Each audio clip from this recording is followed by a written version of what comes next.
good people. Today I want us to talk about 3 mistakes that investors make when investing. Mistake number 1, not doing due diligence. Do you know that when buying a property, the most important part of purchase is due diligence?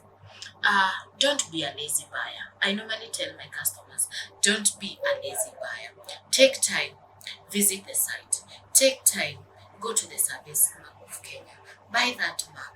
Ensure the mother title is on the map. Don't feel bad to visit the site 2 or 3 times, because when you visit the site you will reconnect with your future piece of land.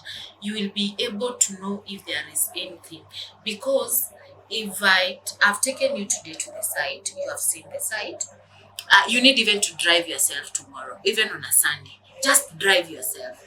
Go there. In fact, just sit on a stone.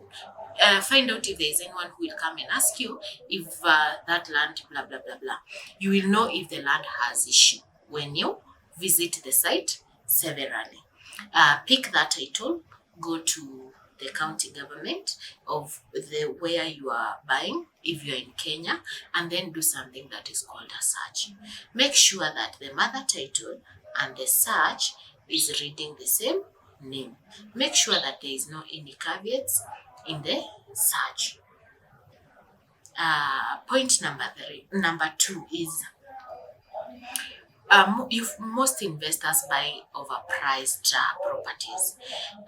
Maybe because you don't buy the property, you're buying an organization.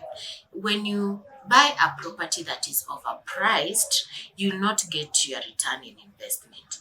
You'll not get the value for that particular property, because if it is a property that is worth or that is valued at 1 million, and then you end up buying that property at 3 million, it means that in the next 3 years people in that area will be selling properties at 3 million. So it means that your property will not have appreciated. So please get to find the value of the area that you're purchasing. Don't buy Caro because Caro is a big name. Don't buy a name, buy a property. Do your research, go around there. How much are people selling that property? If you want to resell, for example, in fact, find a villager, or just if it is an apartment, find neighbors. Tell them that you have an apartment in this and this building and you want to resell it. How much is the property around that area? Do your due diligence, because I have many clients who complain that they bought properties that were overpriced. So before you buy that property at 4 million, before you buy that land at 7 million, do your due diligence. Don't buy an overpriced property, because in future if you try to resell that property, it will give you a headache. The third and the last point is a failure to involve a third person. Some investors don't involve their family members when purchasing properties. In fact, some don't involve their spouses. You find that they have bought a property in secret, or hiding it, or they want to surprise their spouses, or maybe they want to surprise their parents, only to find out that where you have bought that property, maybe a neighbor or maybe a friend knew that particular area very well, and just share. Find a friend, look for a confidant, look for a lawyer, look for someone else apart from yourself to know that you have bought a property. Because in case of anything, for example death, none of us want to die, but unfortunately all of us will die one day or another. So you find, like for example, where I sit, I have so many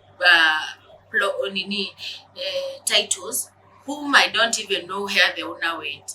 I have some properties that I sold in 2019, 2017, 2016, and the titles have never been collected.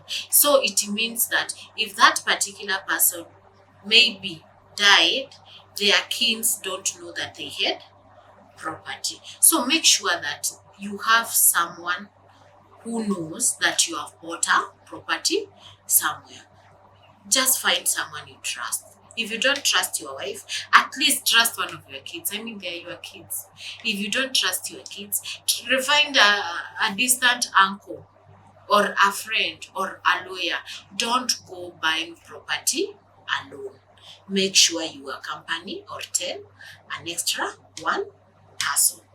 Thank you for listening. Those were the 3 major mistakes that I've seen investors making when investing. Until next time, bye bye.